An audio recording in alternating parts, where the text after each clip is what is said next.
I want to spend a little bit of time today talking with Dr. Megan about the differences between learning differences and ADHD as it applies to boys and girls. First, I want Dr. Megan to share with us about what we're even talking about when we talk about what learning differences, disabilities are, and ADHD. Yeah, when we talk about kids who are struggling in school, we oftentimes separate attention issues and learning differences, looking at one or the other, but in real life, they really overlap quite a bit.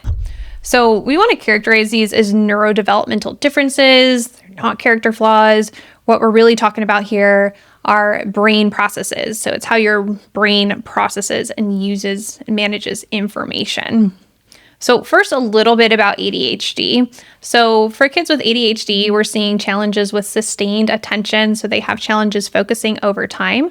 We also see a lot of challenges with impulse control as well as executive functions, which is their ability to plan and organize, hold information in their minds for a short period of time.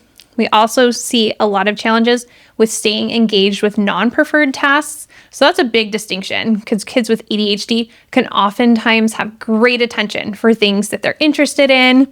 And then we see some inconsistent performance for kids with ADHD. So they know it, but they can't show it at the point of performance. On the other hand, for learning differences, we see more domain-specific challenges. So here we'll see challenges with reading, which can look like reading fluency challenges, reading comprehension, or decoding. We also see challenges with written expression or spelling, or math calculation or problem solving.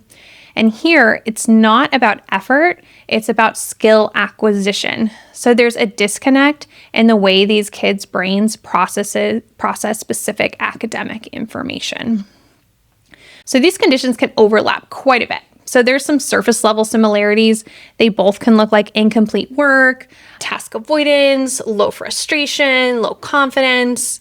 So a child with reading disorder may appear inattentive because reading is effortful or hard for them. On the other hand, a child with ADHD may struggle academically due to inconsistent engagement, not a lack of skill. So there's some bidirectional effects here. We see attention affecting learning. If you can't sustain attention, learning new material is going to be inefficient. It's going to be challenging. On the other hand, learning also affects attention. If a task is too hard, attention drops. So what looks like ADHD may be task avoidant fatigue, kids zoning out because they don't understand what's going on, or just not paying attention because they can't keep up with the curriculum. So unfortunately, common misinterpretations for both of these kids is that they're not trying. But here at AZ Pediatric Assessment Center, we really want to reframe that as this is harder for them neurologically. So differential diagnosis really matters because if you were just looking at one or the other, could be missing a huge piece of the puzzle and not getting the full explanation for why these kids are struggling. We look for patterns of strengths and challenges, both cognitively, academic, and from a neuropsychological perspective. We're looking at consistencies across different settings. So we take information from parents at home as well as teachers at school. And then we also see, what's been tried before. Are kids responding to interventions or are they still struggling after this time? At the end of the day, there is a really high co-occurrence with ADHD and learning disorders. And this matters because, again, if you only treat one, the kid is going to continue to struggle. So we really need to treat the whole person, not just the most obvious symptoms. We really want to match supports to their unique neurocognitive profile. So testing really helps us do that. Supports for ADHD might look like structured, external scaffolding, movement breaks, chunking information into smaller pieces.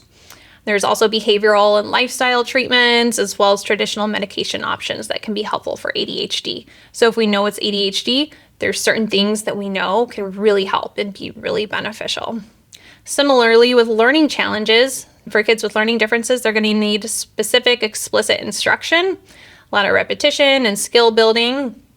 And both kids with ADHD and learning differences can benefit from breaking tasks down, providing more support, and allowing them alternate ways of demonstrating their knowledge. So overall, key takeaways: don't assume that a kiddo is lazy or that they're not trying. I really take the belief that kids do well when they can. And if a kid is struggling, that really signifies to me that there's something going on, whether that's, a diagnosable condition or perhaps a mismatch in their skills and their environment.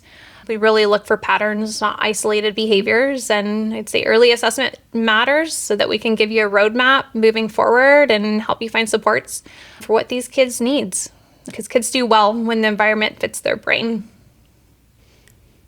I think that's so helpful for us to be able to understand the differences between learning differences and ADHD. Oftentimes, our families will have gone to the ADHD clinic and get that diagnosis, and then the teacher will say, I think it's dyslexia, but because they've had such different assessments and never one collectively together, it's really hard to tell what is what. So I really love that breakdown that you just gave us on how to tell the difference. Yeah, I think, when we know what it is, we can have appropriate interventions in place. And so we can see these kids start to make a lot of progress with appropriate interventions in place. So for example, let's say it's, dyslexia. We know that oftentimes Orton-Gillingham based approaches are going to be the most helpful or the most effective. Yeah. And, it's like building momentum. So when you start to get a little bit of change, the kids start to feel more confident in their abilities, and we can really see those positive impacts just across the board. Yeah, I think you highlighted that so nicely, like putting in that effort and then getting to see a positive result makes you want to put more effort in. So it just kind of snowballs. Yeah, it's like self-reinforcing in that way. Yeah, awesome. Okay, thank you so much for sharing all of that with us. We hope that was really helpful. All right, thank you.